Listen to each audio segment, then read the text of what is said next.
கிறிஸ்துவுக்குள் பிரியமானவர்களே, ஆண்டவராகிய இயேசுவின் நாமத்தினாலே உங்களை நான் வாழ்த்துகிறேன். இந்த ஷம்மா ஊழியத்தின் சார்பாக தியான நிலையத்திற்குள் வந்திருக்கிற ஒவ்வொருவரையும் கர்த்தர் அபரிதமாக ஆசீர்வதிப்பார். இந்த நாளிலும் வேதத்திலிருந்து ஒரு வசனத்தை வாசித்து தியானித்து கடந்து செல்வோம். அன்புள்ள ஆண்டவரே, அருமையான இந்த வேலைக்காக நன்றி. நீர் எங்களோடு கூட பேசுங்க. உங்களுடைய வார்த்தைகளை கேட்டு அதன்படி நடக்க எங்களுக்கு கிருபை தாரும். இயேசுவின் நாமத்தில் ஜெபிக்கிறோம் நல்ல பிதாவே, ஆமென். இந்த நாளிலும் தியானத்திற்கென்று எடுத்துக்கொண்ட வேதவசனம் மத்தேயு எழுதின சுவிசேஷம் 6ஆம் அதிகாரம் 14-15. மனுஷனுடைய தப்பிதங்களை நீங்கள் அவர்களுக்கு மன்னித்தால் உங்கள் பரமபிதா உங்களுக்கும் மன்னிப்பார். மனுஷனுடைய தப்பிதங்களை நீங்கள் அவர்களுக்கு மன்னியாதிருந்தால் உங்கள் பிதா உங்கள் தப்பிதங்களையும் மன்னியாதிருப்பார். இன்னைக்கு நம்ம மன்னிப்பை குறித்து நாம் பார்க்க போகிறோம்.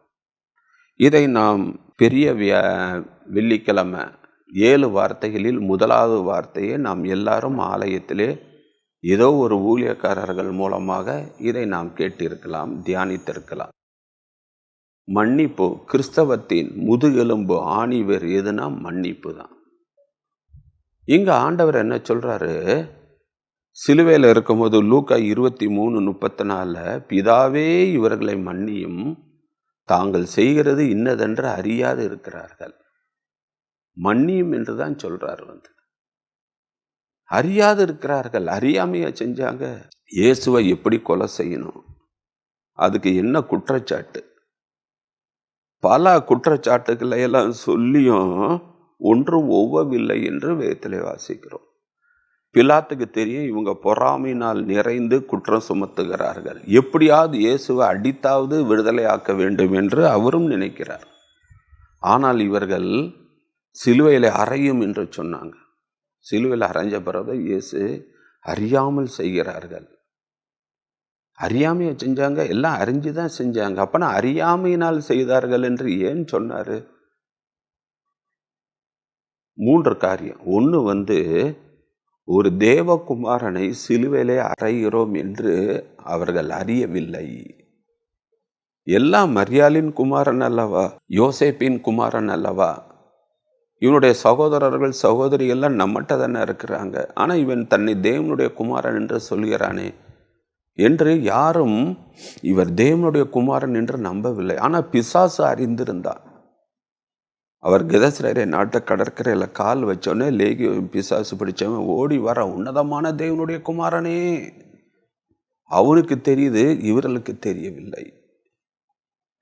அதனால தான் ஒரு தேவனுடைய குமாரனை சிலுவையில் அறைகிறோம் என்று இவங்க அறியலை, அதனால மன்னிங்க. 2வது என்னன்னா, ஒரு சிருஷ்டிகரை சிலுவையில் அறைகிறோம் என்று அவங்க அறியலை. 3வதாக இவனுடைய இரத்தப்பழி எங்கள் மீதும் எங்கள் பிள்ளைகள் மீதும் இருப்பதாக என்று சாபத்தை தங்களை தாங்களே வருவித்து கொள்கிறார்களே, அறியாமல் அவங்க செய்கிறாங்கப்பா, அவங்கள மன்னியும் என்று. அப்போ அந்த மன்னித்தலின் முக்கியத்துவத்தை ஆண்டவர் இங்கே மத்தேயு 6ஆம் அதிகாரத்தில் அவர் சொன்னார், நீங்கள் மன்னிங்கன்னு. அதை சிலுவையில் அவர் செஞ்சு காட்டினார். பாருங்க, யாரெல்லாம் வந்தா 38 வருஷமாக உள்ளவனை என்ன செய்கிற, உன் பாவங்கள் மன்னிக்கப்பட்டது, படுக்கை எடுத்து கொண்டு போ. திமிர்வாதக்காரனா, உன் பாவங்கள் மன்னிக்கப்பட்டது, படுக்கை எடுத்து கொண்டு போ. பாவியான ஸ்திரீட்ட, உன் பாவங்கள் மன்னிக்கப்பட்டது. அப்போ எல்லாருக்குமே ஆண்டவர் பாவங்களை மன்னிக்கிறார். இன்னைக்கும் பாருங்க, ஆண்டவரே நான் தெரிந்தோ தெரியாமலோ அறிந்தோ அறியாமலோ செய்த பாவங்களை எல்லாம் மன்னிங்கன்னு சொன்னால் ஆண்டவர் உடனே மன்னிக்கிறார். பார்த்தீங்களா? அப்போ ஆண்டவரே மன்னிக்கும் போது அவருடைய பிள்ளைகளாகிய நாம் மன்னிக்கணுமா, மன்னிக்கக்கூடாதா? 1 பேதுரு 2:21 என்ன வாசிக்கிறோம், அவருடைய அடிச்சுவடுகளை பின்பற்றும்படி நம்மளுக்கு ஒரு மாதிரியை வைத்துட்டு போனார். என்ன மாதிரி? நான் எல்லாத்தையும் மன்னிச்சேல, நீ மன்னி. நாம் மற்றவர்களுடைய பாவத்தை மன்னித்தால், தப்பிதங்களை மன்னித்தால், ஆண்டவரும் நம்மளுடைய தப்பிதங்களை மன்னிப்பார். நீங்கள் மத்தேயு 18ஆம் அதிகாரம் 35ஆம் வசனத்தை நீங்கள் வாசித்தீங்கன்னா, நீங்களும் அவனவன் தன் தன் சகோதரன் செய்த தப்பிதங்களை மனப்பூர்வமாய் மன்னியாமல் போனால் என் பரமபிதாவும் உங்களுக்கு இப்படியே செய்வார். எப்படி செய்வார்? முந்தின அதிகாரத்தில் உபாதைக்கிறவரிடத்தில் ஒப்பு கொடுக்கிறார். கிறிஸ்துவுக்குள் பிரியமானவர்களே, உபாதைக்கிறவன் யாரு? பிசாசு. அப்போ நீங்கள் மற்றவங்க செஞ்ச தப்பிதங்களை மன்னிச்சிங்கன்னா நான் உங்கள் தப்பிதங்களை மன்னிப்பேன். நீங்கள் மன்னிக்காட்டி நான் மன்னிக்க மாட்டேன். அதோடு மட்டுமில்ல, உபாதிக்கிறவரிடத்தில் என் பிதா ஒப்பு கொடுப்பார். வாழ்க்கையில் பிரச்சனைகள், போராட்டங்கள், பலவீனங்கள் எல்லாம் வரத்தான் செய்யும். அதனால் மற்றவங்களை மன்னிங்க. இதை விட யாக்கோபு 5 என்ன வாசிக்கிறோம்? ஒருவர் செய்த குற்றங்களை நீங்கள் அறிக்கையிட்டு மன்னித்து ஜெபித்தீங்கன்னா நீங்கள் சொஸ்தமாவீர்கள். நம்ம ஆலயத்தில் இந்த பொதுவான பாவ அறிக்கைகளை சொல்லுவோம் பார்த்தீங்களா? செய்யத்தக்கவைகளை செய்யாமல் செய்யத்தகாதவைகளை செய்து வந்தோம், எங்களுக்கு சுகமே இல்லை. தெரிதல எதை செய்யணுமோ அதை செய்கிறது கிடையாது, எது செய்யக்கூடாதோ அதை செய்கிறோம், அதனால தான் சுகம் இல்லை. அப்போ மற்றவங்க தப்பியதை ஒருத்தங்க சாரின்னு சொன்னால் மன்னிங்க. நீங்கள் நிறைய பேர் என்ன செய்வாங்க, சரி மன்னிச்சிட்டேன் போ, நீ நம்ம ஒன்று தெரியாமல் செஞ்சுட்ட, சரிப்பா மனப்பூர்வமாக மன்னிச்சிடறேன், போ போ போ மன்னிச்சிடும். ஆனால் மறக்க மாட்டோம். நேரங்காலம் பார்த்து அது எத்தனை வருஷம் ஆனாலும் சரி மறக்க மாட்டோம். அதை சொல்லி காட்டுறோம் பார்த்தீங்களா? 15 வருஷத்துக்கு முன்னாடி இதே மாதிரி தானே இந்த தப்பாக செஞ்சுட்டு இருக்கும்போது என்னெல்லாம் திட்டுனேன் பார்த்தீங்களா? மறக்க மாட்டோம். ஆண்டவர் என்ன சொல்கிறாரு? மன்னிச்சிரு, மறந்துரு. மன்னிக்கவும் செய்யணுமா, மறக்கவும் செய்யணுமா? சரி, நம்ம ஒரு ஆளை மனசார மன்னிச்சுட்டோம் அப்படின்னா அதுக்கு 3 அறிகுறி இருக்கு. ஒருவன் ஒருத்தனை மனதார மன்னித்து விட்டார் என்பதற்கு 3 அறிகுறி என்னென்ன அப்படின்னு பார்த்தீங்கன்னா, ஃபஸ்ட்டு என்னன்னு பார்த்தீங்கன்னா, ஒரு ஆள் நம்மளுக்கு ஒரு தீங்கு செஞ்சு அவங்கள மன்னிச்சுட்டா அதை மற்றவங்கள்ட்ட சொல்லக்கூடாது. இதுதான் ஃபஸ்ட்டு அறிகுறி. எக்காரணத்தை கொண்டோம், எந்த சூழ்நிலையில் இல்லை, எத்தனை வருஷம் ஆனாலும் ஒரு ஆள் செஞ்ச தப்பிதங்களை மன்னிச்சிட்டிங்களே, தயவு செய்து இன்னொரு ஆள்கிட்ட சொல்லாதீங்க. ஆனால் இன்றைக்கி நம்ம என்ன செய்கிறோம்? அவங்க இல்லாமல் இருக்கும்போது இந்த இவன் இருக்கால, அன்றைக்கி ஒரு நாள் செஞ்சேன், சாரி கேட்டேன், நான் சரி போகிறானே போன்னு மன்னிச்சிட்டேன். ஆனால் மன்னிச்சிட்டு இல்லை, ஆனால் மறக்கலையில், அதைத்தானே இன்னொரு ஆள்கிட்ட சொல்கிறீங்க. இப்போ மன்னிச்சா மறந்துடணும். நீங்கள் உங்கள் வீடுகளில் இந்த இஞ்சி வாங்குவீங்களே, அந்த இஞ்சியை வாங்கி நைட்டில் நல்லா தண்ணியை தெளித்து வச்சுட்டிங்கன்னா மறுநாள் இந்த இஞ்சியிலேருந்து முளை விட்டுருக்கும். அதுபோல தான் மனுஷங்களும் நேரங்காலம் பார்த்து பழி வாங்குகிறோம், சொல்லி காட்டுறோம். சில பேர்கிட்ட உள்ள கசப்பை இன்னொரு ஆள்கிட்ட காட்டுறோம் பார்த்தீங்களா?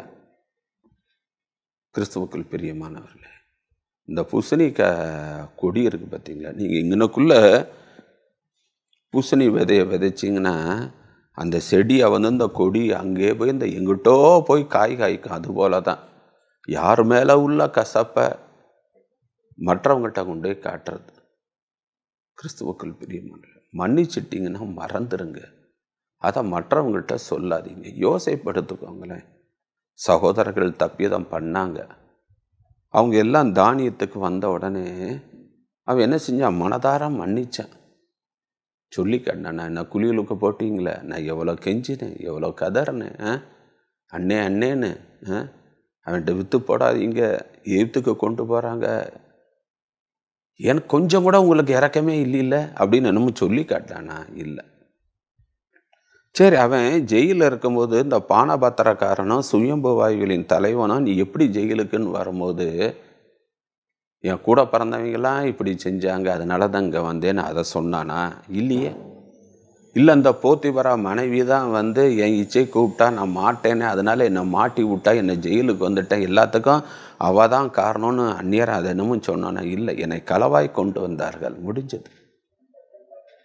எதுவுமே பழசை கிண்டாதீங்க, மன்னிச்சிருங்க, மறங்க. அதை சொல்லி காட்டுறதுனால வாட் இஸ் த யூஸ்? பகை தான் வளரும், சண்டை தான் வளரும். இன்னும் மறக்கலை, சொல்லி காட்டுறான் அப்படின்வாங்க. அதை மறந்துடுங்க. அப்போ நீங்கள் மற்றவங்கள மனதார மன்னிச்சேன் அப்படின்னீங்கன்னா அதோடைய ஃபஸ்ட்டு அடையாளம் மற்றவங்கள்ட்ட சொல்லாதீங்க. 2வது, நீங்கள் யாரை மன்னிச்சிங்களோ அவங்க கூட நல்ல நெருங்கி பழகுங்க, அவங்களோட நல்ல ஒரு ஃப்ரெண்ட்ஷிப் வச்சுக்கோங்க. அவனே அப்போ என்னடா நம்ம அவ்வளோ தூரம் பேசணும் செஞ்சேன், அதெல்லாம் மறந்துட்டான் பத்தியா அப்படின்னு அவங்கள நம்மகிட்ட ஆச்சரியப்படுவாங்க. யோசேப்பு சொன்ன, அண்ணே வாங்க வாங்க வாங்க, பழசெல்லாம் நினைக்காதீங்க, நீங்கள் எனக்கு தீமை செஞ்சீங்க, ஆனால் தேவன் அதை நன்மையாக மாற பண்ணினார். அவங்களோட நெருங்கி பழகிறான், எல்லாத்தையும் உட்கார வைக்கிறான், சாப்பாடு கொடுக்குறான், கெட்டி தழுவுறான். பழசு ஒன்று கூட சுட்டி காட்டல. அதுதாங்க நம்ம செய்யணும். மூணாவது ஒரு காரியம் என்னவென்றால், நீங்க யாரை மன்னிச்சீங்களோ அவங்களுக்கு உதவி செய்வதற்குரிய வாய்ப்பு வரும் பொழுது உதவி செய்யுங்க. யோசேப்பு சொன்னால், அண்ணே போய் வீட்டில் போய் குடும்பத்தெல்லாம் கூட்டுவாங்க, அப்பாவெல்லாம் கூட்டுவாங்க, இன்னும் தேசத்தில் பஞ்சம் இருக்கும், அவங்களுக்கு கோசேன் நாட்டில் இடத்தெல்லாம் ஒதுக்கிட்டேன், பார்வோன்ட்ட எல்லாம் சொல்லிட்டேன், இனிமேல் நீங்கள் இங்கே இருங்க. எவ்வளோ ஒரு பரந்த மனப்பான்மை பார்த்தீங்களா யோசேப்புக்கு. அவன் சொல்லி காட்டலை பார்த்தீங்களா, குத்தி காட்டலை, என்னத்தையும் 5-10 கொடுத்து எல்லாரும் போங்கன்னு விரட்டி விடலை. மன்னிச்சான், அதை சொல்லலை, நெருங்கி பழகினா உதவி செய்ய வாய்ப்பு வரும் பொழுது உதவி செய்யறான், அரவணைத்து கொண்டு அவங்க குடும்பத்துக்கெல்லாம் அவன் படியளக்கிறான். அதைத்தாங்க நீங்களும் நானும் செய்யணும். கிறிஸ்துவுக்குள் பிரியமானவர்களே, எத்தனை வருஷம் இந்த சிலுவையில் முதலாவது வார்த்தையை நம்ம தியானிச்சிருப்போம், கேட்டிருப்போம், பிரசங்கம் பண்ணியிருப்போம். எத்தனை வருஷம் இதை குறித்து பேசி இன்னும் மன்னிக்கிற சிந்தை இல்லாட்டி என்னங்க இது? ஆண்டவர் என்ன சொல்றாரு? கண்ட சகோதரனிடத்தில் அன்பு கூறாதவன் காணாத தேவனிடத்தில் எப்படி அன்பு கூறுவான்? அன்பு கூறுவேன் இன்னும் அதிகமாய், பாட்டு உதடுகளினால் என்னை கனம் பண்ணுகிறார்கள், உள்ளமோ தூரமா இருக்குன்னு தானே சொல்றாரு. ஆண்டவர் தேவாலயத்தில் இருக்கும்போது ஒருத்தன் காணிக்க கொண்டு வரா. ஹலோ பிரதர், என்னென்ன காணிக்காண்டார், முதல்ல அங்கே வை, உன் சகோதரனோடு கூட ஒப்புரவாகு. காணிக்கையை அங்கீகரிக்காத தேவன் எப்படி நம்மளுடைய ஜெபத்தை அங்கீகரிப்பார்? அதனால மன்னிங்க, மறங்க, விட்டு கொடுங்க, பொறுத்து போங்க, சகித்து போங்க. ஒரு சர்ச்சில் இந்த மன்னிப்பை குறித்து தான் பேசினேன். சர்ச்சு முடிஞ்ச உடனே அந்த சபை மூப்பர் வந்தார். தம்பி, நீங்கள் சொல்கிறதெல்லாம் நல்லா தான் இருக்குது, கேட்குறதுக்கெல்லாம் நல்லா இருக்குது, நடைமுறைக்கெல்லாம் ஒத்து வராது. அந்த இருக்கான் என் தம்பி, சொத்தெல்லாம் அநியாயமாக எங்கள் அம்மாவை ஆசை வார்த்தை எல்லாம் சொல்லி இல்லை, எல்லா சொத்தையும் அவன் பக்கம் எழுதி வாங்கினேன், நடு ரோட்டில் விட்டுட்டா எப்படி தம்பி மன்னிக்க முடியும்? உனக்கு கண்டாலே எனக்கு கோபம் வருது. அண்ணே, நான் சொல்லலை, தேவன் சொல்கிறாரு, மன்னிக்கணும், மறக்கணும், ஒப்புரவாகணும்னு. நீங்கள் உங்கள் தம்பியை மன்னிச்சாதான் உங்கள் தப்பிதாங்களே தேவன் மன்னிப்பார். கிறிஸ்துவுக்குள் பிரியமான இந்த செய்தி கேட்டுக்கொண்டு இருக்கிற நீங்கள் யாராக இருந்தாலும் சரி, உடனே ஃபோன் போட்டு அவங்களோட ஒப்புரவாகுங்கள், காம்ப்ரமைஸ் ஆகுங்கள். அந்த தப்பிதத்தை மற்றவங்கள்ட்ட சொல்லாதீங்க, அவங்களோட நெருங்கி பழகுங்க. உதவி செய்வதற்குரிய வாய்ப்பு வந்தால் அதை செய்யுங்க. கர்த்தர் உங்களுக்கு அனுக்கிரகம் பாராட்டுவார். தலையை தாழ்த்தி ஜெபிப்போம். அன்புள்ள ஆண்டவர், அருமையான அந்த வேலைக்காக நன்றி. மன்னிப்பை குறித்து ஆண்டவரே, நீர் எங்களோடு கூட இடைப்பட்டீர். நீர் சிலுவையில் இருக்கும்போது மற்றவங்களெல்லாம் மனதார மன்னித்தீரப்பா. எங்கள் குற்றங்களையும் நீங்கள் மன்னிங்கப்பா. அறிந்தோ அறியாமலோ, தெரிந்தோ தெரியாமலோ செய்த தவறுகள், குற்றங்கள் எல்லாவற்றையும் மன்னித்து ஆண்டவரே, நாங்களும் மற்றவர்களை மனிதார மன்னிக்க அந்த சிந்தையை தார். இயேசு கிறிஸ்துவுள்ள சிந்தையை உங்களிடம் இருக்க கடவுது என்ற வேதத்தில் வாசிக்கிறோம். உம்மிடத்தில் உள்ள அந்த மன்னிப்பின் சிந்தை எங்களுக்கும் இருக்கட்டும். நாங்களும் மற்றவங்களை மனதார மன்னிக்க கிருபை தார். நீங்க அப்படி செய்யப்படுற கிருபைக்காக நன்றி. ஆசீர்வதியும் வழி நடத்தும் இயேசுவின் நாமத்தில் ஜெபிக்கிறோம் நல்ல பிதாவே, ஆமென். கிறிஸ்துவுக்குள் பிரியமானவர்களே, இந்த செய்தி மிகவும் பிரயோஜனமுள்ளதாக இருக்கும் என்று நான் நினைக்கிறேன். மன்னிப்பின் சிந்தையை தேவன் உங்கள் ஒவ்வொருவருக்கும் தருவாராக. ஆமென். God bless you. உங்களுடைய ஜெப தேவைகள் எதுவாக இருந்தாலும் நீங்கள் எங்களுக்கு தெரியப்படுத்துங்கள். நாங்கள் உங்களுக்காக ஜெபிக்கிறோம். God bless you.